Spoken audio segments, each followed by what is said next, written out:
Now that we've learnt to persist entities, the natural question is how do we retrieve them and query the data? Well, the simplest way to retrieve data is via an entity's ID. So if we just quickly use the existing user repository here in our controller, and we say get user get ID. Now I realize that's not very useful, but it hopefully demonstrates the point. We just simply passed in the ID to the repository's get method, and it will actually pull that user back. The nice thing about retrieving entities by their ID is that it's guaranteed to be strong and consistent. We'll see why this is important later when we look at filtering. Fetching by ID is all well and good, but more often than not we need to query the data to retrieve a set of entities matching certain conditions. Unlike an RDBMS, Datastore does not support ad hoc querying of data. Queries on unindexed fields will return 0 results. And fields are not indexed by default. They must be defined explicitly via the Objectify index annotation.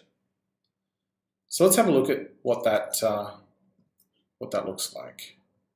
If we go over to our user entity, let's say we wanted to be able to look people up by their email. Well, we'd add the index annotation like so. Adding an index to the email field allows us to look up user entities via email now.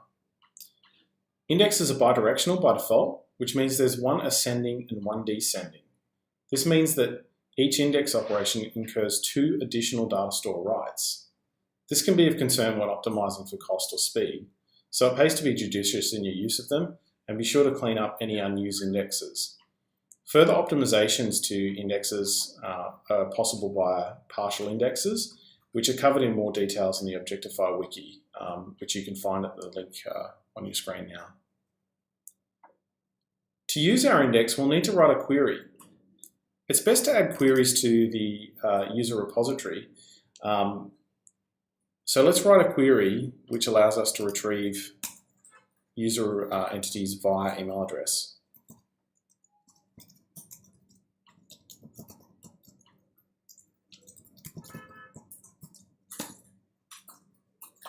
We'll use the static Objectify method.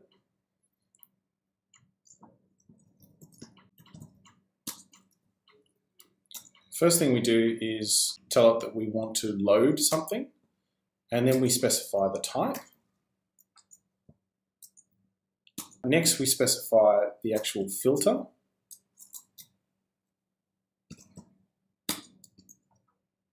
Which includes the column name, and we'll ask it to match the value.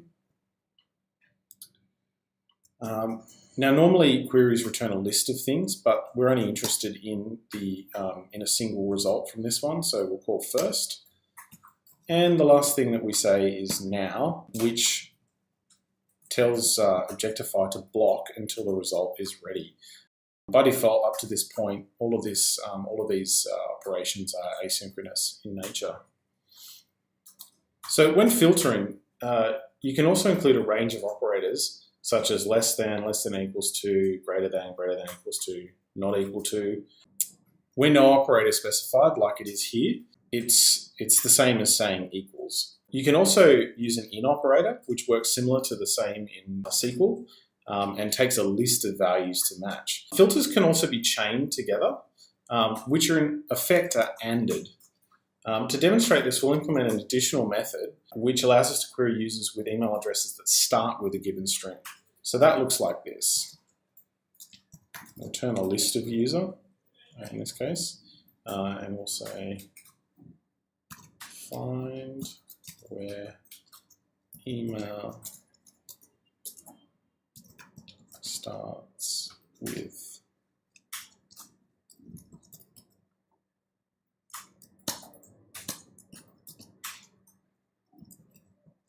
so again, we start with the Objectify static method. It's a load as well. We define the type, which is the user class. And we'll filter email again, and so you'll see the operator in effect here, like we were talking about before. And we'll chain another filter in here.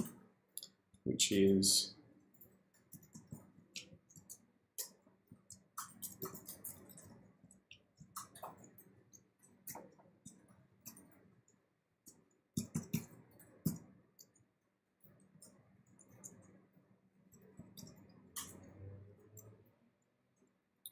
so you can see here that we end in list rather than first and now. List implicitly transforms the set of results into a list of the entities, and it also blocks until the results are ready.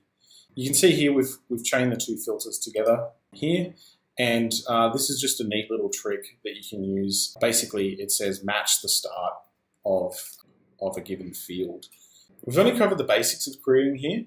As always, the Objectify docs go over this in much greater detail, and I recommend you having a read once you're comfortable with the basics. Check out the link below.